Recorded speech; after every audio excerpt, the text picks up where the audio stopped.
맞이하여서 우리가 예배하며 주님께 영광 돌리는 우리 모든 성도들에게 하나님의 한량없는 은혜와 축복이 충만하게 임하기를 우리 주님의 이름으로 축복드립니다. 우리는 매년 이렇게 맥주 감사절을 지키면서 맥주 감사절은 조금 등한히 하는 경향이 없지 않아 있습니다.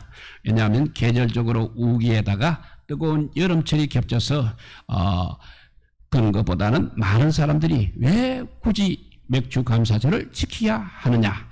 우리는 농사도 짓지 않는데 그냥 가을 추수 감사절 한 번 정도 지키면 되지 않겠느냐 하는 생각으로 그렇게 등한히 여기고 있는 것 같습니다. 그렇다면 하나님께서 왜 우리에게 이렇게 까다롭고 힘든 맥주 감사절을 지키라고 명령하셨습니까? 맥주 감사절의 진정한 성경적 의미, 그리고 우리가 이 절기를 어떻게 지켜야 하는가, 이것을 살펴보면서 맥주 감사절을 지키는 자가 받는 축복에 대해서 우리 함께 은혜 받고자 합니다. 먼저 맥주 감사절의 의미입니다. 맥주 감사절은 금년의 전반기의 수확, 곧 금년 처음 익은 곡식을 거두어 감사하는 절기입니다.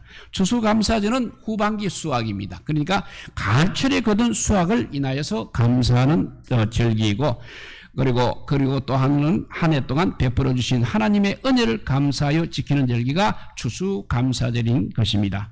그 기원은 출애굽기 34장에 나와 있습니다. 이 말씀은 하나님께서 모세를 통해서 주신 십계명과 율법 중에서 절기에 대한 법에 해당되는 말씀이 되겠습니다. 하나님께서는 하나님의 백성들이 지켜야 할 종교적인 의무로서 1년에 3번 무교절, 맥주절, 수장절을 절기로 지키라고 명령을 하셨습니다. 오늘 본문에도 너는 매년 3차 나에게 절기를 지킬지니라, 맥주절을 지키라. 이는 너가 수고하여 밭에 뿌린 것의 첫 열매를 거둠이라고 말씀하고 있습니다. 맥주절은 이제 봄에 농사를 지어서 첫 열매를 드리는 절기인 것입니다. 6월절 다음 날로부터 시작해서 50일째 되는 날을 지키고 있습니다.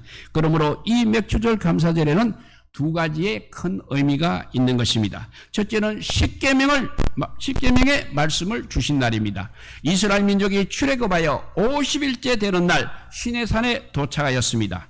거기서 하나님으로부터 이스라엘 백성들이 앞으로 어떻게 살아나갈 것을 대한 그 계명을 주셨습니다. 그 시내산 계명이 바로 십계명입니다. 그러므로 이 맥주 감사절은 하나님께서 십계명을 통해서 이스라엘 백성들이 선민으로서 하나님의 은혜에 살아가는 방법을 가르쳐 주신 그야말로 축복의 날인 것입니다. 두 번째, 신약에 와서 신약의 핵심인 오순절 성령 강림이 임한 날이 바로 이 맥주 감사주일입니다. 신약에 와서 이날은 성령 강림절인 오순절날이 되었습니다. 예수님의 12제자와 120명의 성도들이 예수님께서 부활하신 후 성천하실 때 제자들에게 분부하신 대로 약속하신 보혜사 성령을 기다리며 마가의 다락방에서 기도하다가 성령 충만을 받은 날입니다. 아울러 오순절 성령 강림은 초대 교회가 탄생하는 시발점이기도 한 것입니다. 그러므로 맥주 감사절은 한마디로 교회의 탄생일이 되기도 하는 것입니다. 그런데도 이와 같은 진리를 모르고 오늘날 도시교회에서는 농사도 짓지 않고 있는데 무슨 감사절이냐고 말하는 사람들이 많이 있는 것입니다. 그러나 도시교회나 농촌교회를 막론하고 모두가 이 맥주 감사절은 하나님께서 첫째 십계명을 주셔서 하나님의 백성들로 참도를 지킴으로 복을 받게 하신 날입니다. 그리고 신약에 와서 오순절 성령 강림의 역사로 예수 그리스도의 몸된 교회가 비로소 탄생하여서 이렇게 우리가 교회의 공동체가 되어 한마음으로 주님을 찬양토록 그야말로 복 주신 주님의 은혜의 날인 것입니다. 이 귀한 두 가지 의미를 생각할 때 어찌 우리가 맥주 감사절을 지키지 않을 수가 있느냐 하는 것입니다. 아울러 이번에는 우리가 맥주 감사절을 지킴으로써 얻어지는 여러 가지 영적인 축복에 대해서 한번 살펴보도록 하겠습니다.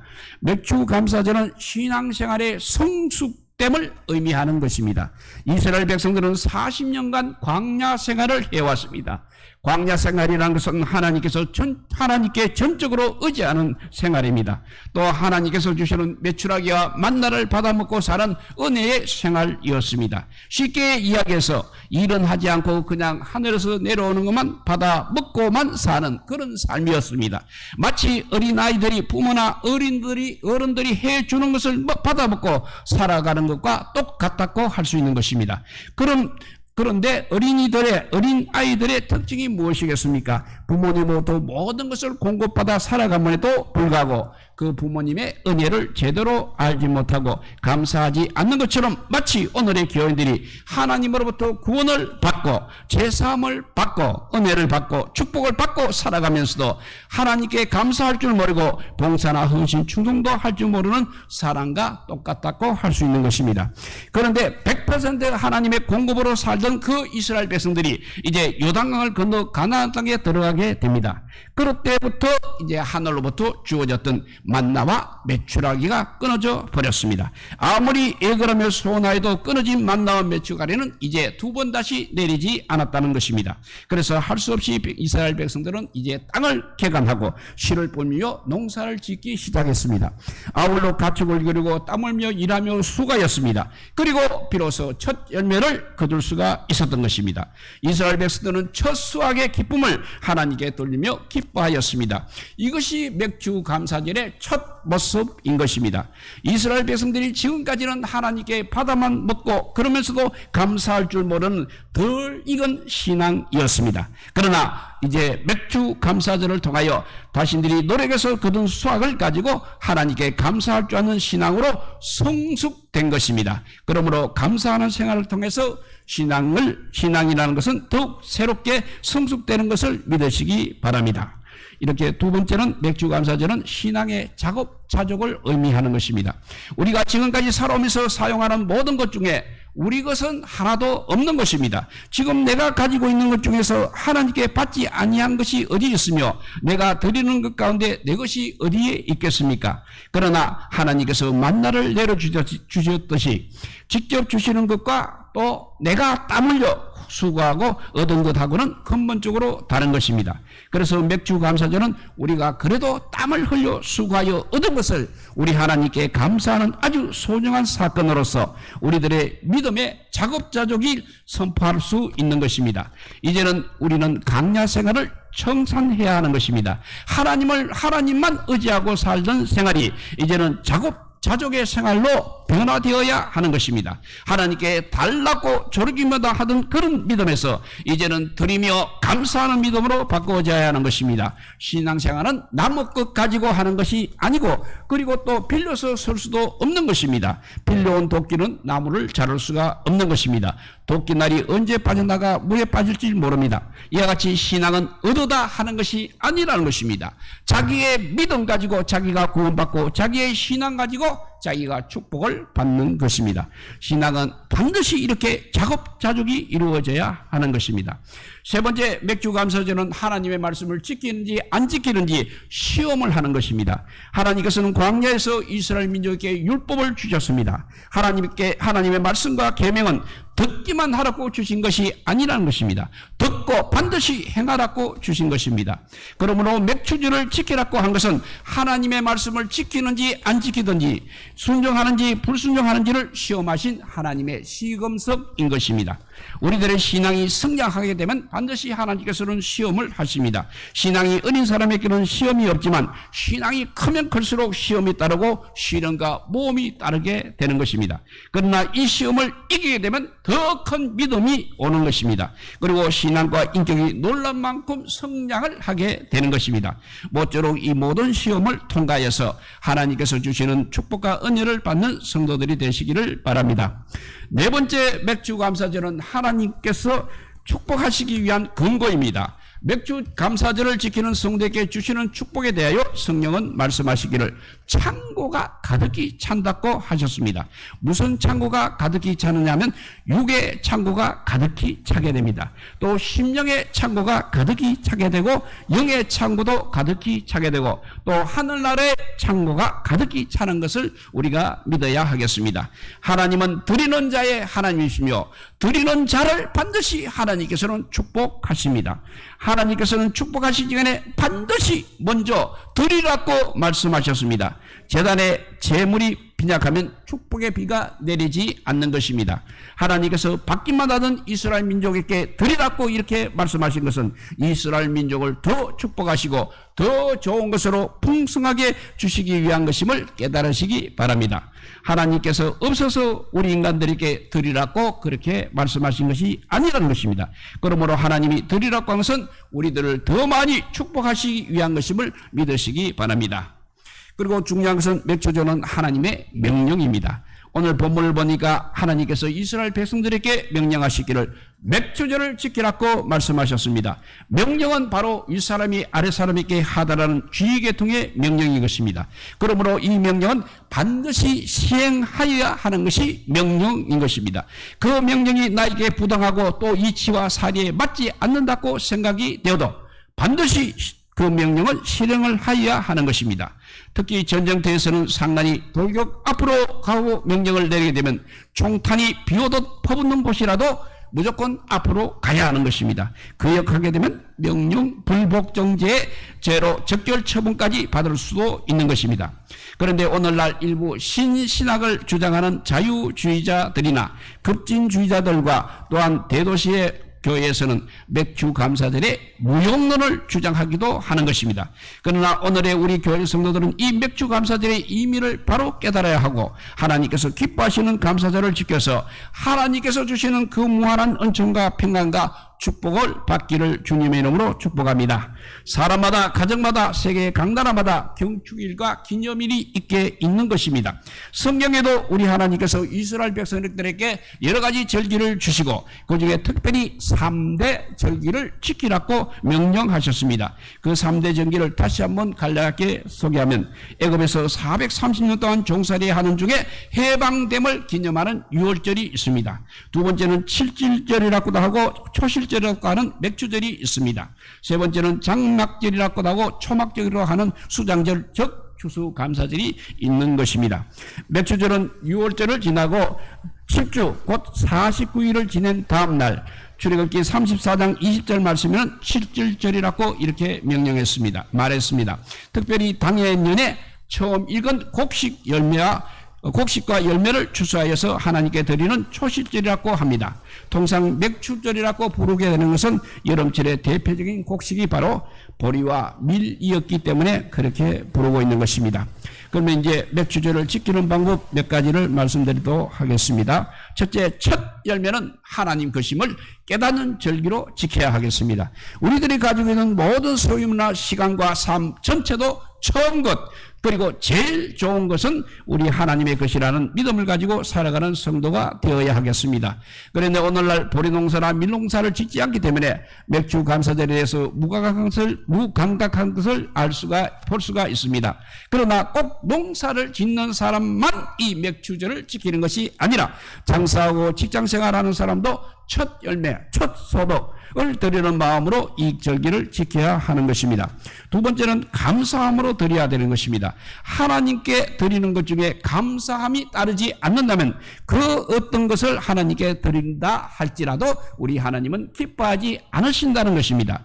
하나님을 사랑하는 뜨거운 마음이 먼저 있어야 하는 것입니다. 이 뜨거운 사랑의 마음이 없이 형식과 외식에 걸려서 억지로 드릴 때는 아무 유익이 없다는 것입니다.